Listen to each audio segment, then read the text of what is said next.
The Bay Area rapid transit system we call BART has been criticized by passengers recently for everything from the upkeep of its stations to rising crime.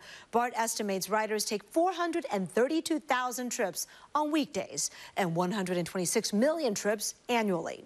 Now, we reached out to other rapid transit systems with similar ridership around the country, comparing BART to SEPTA in the Philadelphia area and MBTA in Boston to find out what customers think of those services.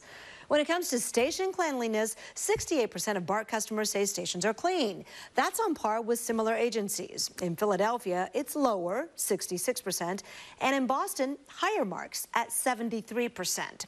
But when it comes to train cleanliness, BART is not doing so well. Just 62% of riders give BART a satisfactory rating. In Philadelphia, that percentage is 73%, and Boston, 84%. BART clearly has a long way to go.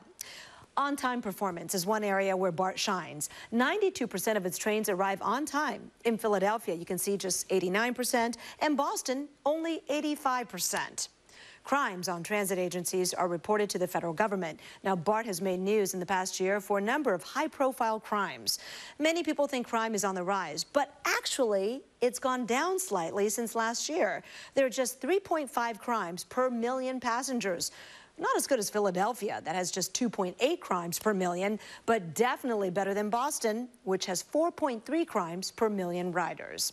And finally, when it comes to overall customer satisfaction, a recent survey of BART passengers found only 56% of riders give the system a satisfactory rating. In Philadelphia, 73% were satisfied. In Boston, the vast majority of riders, 85%, were happy. We also compare BART to Washington, D.C.'s Metro. It's a similar system, but with twice as many passengers and more stations. Even though the Metro is a lot larger, it still gets a much higher overall rating. 79% of its riders are satisfied.